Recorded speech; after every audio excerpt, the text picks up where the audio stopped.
Remember to subscribe to our YouTube channel at NDN TV Nigeria. Click on the subscribe button and be the first to get notifications. Minister of Niger Delta Affairs, Senator Akpabio, has reiterated President Muhammadu Buhari's resolve to transform the Niger Delta region. Senator Akpabio gave an insight into the president's development agenda for the region at a recent meeting with Mr. Conor Finn, the official in charge of the Irish Embassy in Nigeria, and his team recently in his office. Correspondent Lovely Ofigo has the report. Officials of the Irish Embassy, which plays an important role of cementing the strong partnership between the government of Ireland and its Nigerian counterparts, recently visited the Ministry of Niger Delta Affairs in AKUGHA, Nigeria's federal capital territory. The delegation, led by Mr. Conor Finn, who oversees affairs of the Irish Embassy in Nigeria, was received by Senator Akpabio and other officials of the Niger Delta Ministry. At the meeting, Senator Akpabio identified the challenges of environmental degradation, loss of livelihoods, poverty and insecurity as largely responsible for the crisis of underdevelopment in the Niger Delta region. He, however, assured his guests that under the watch of President Muhammadu Buhari, there has been a paradigm shift from previous attempts to address the Niger Delta question. The Honourable Minister further underscored the need for all stakeholders to support Mr. President's vision for the Niger Delta. President Muhammadu Buhari is very determined to change the story. It's a question of finding out where did we go wrong. We must change our attitude to insisting on sustainable infrastructure that can create also sustainable development for the people. And then we must also be peaceful, because we can only achieve development in a peaceful atmosphere. In his welcome address, Permanent Secretary of the Ministry of Niger Delta Affairs, Dr. Babayo Ardo, informed the Irish envoy that the ministry, under the supervision of Senator Akpabio, had recorded significant progress in its mandate to coordinate the federal government's development efforts in the region.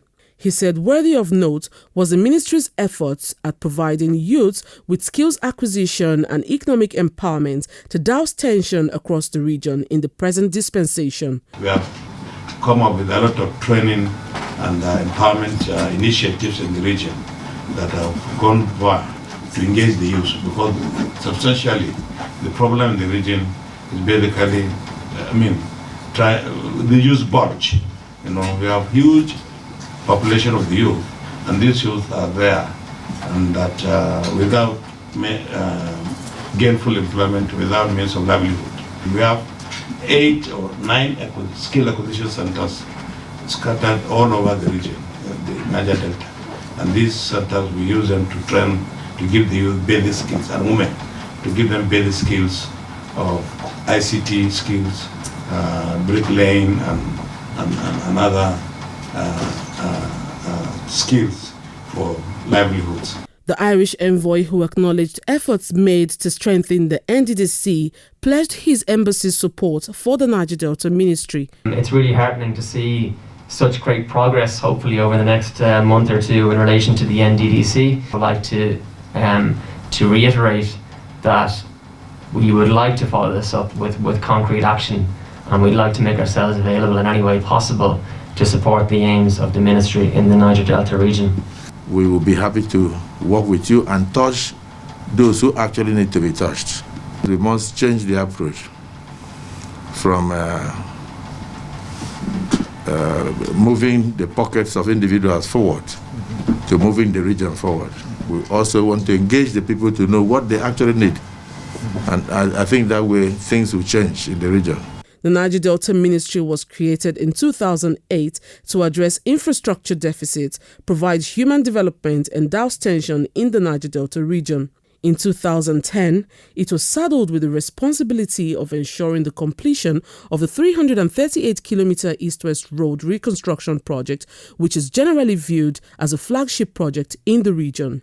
However, the project has suffered a huge setback on account of non-release of funds to execute it. Much to the relief of commuters, there has been substantial progress on sections 1 to 4 of the East-West Road reconstruction project since Senator Akpabio's appointment as Minister of Niger Delta Affairs in August 2019.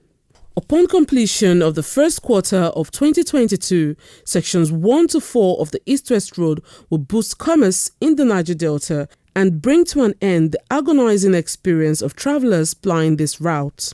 The government of President Muhammadu Buhari is also credited with the completion of the NDDC corporate headquarters building in Port Harcourt, which was first awarded by the defunct Oil Minerals Producing Areas Development Commission (OMPADEC) in 2004. At the recent meeting with officials of the Irish Embassy, Senator Akpabio maintained that President Buhari was truly desirous of changing the ugly narrative in the Niger Delta, which was why he ordered the forensic audit of the NDDC in October 2019. Inside the Niger Delta,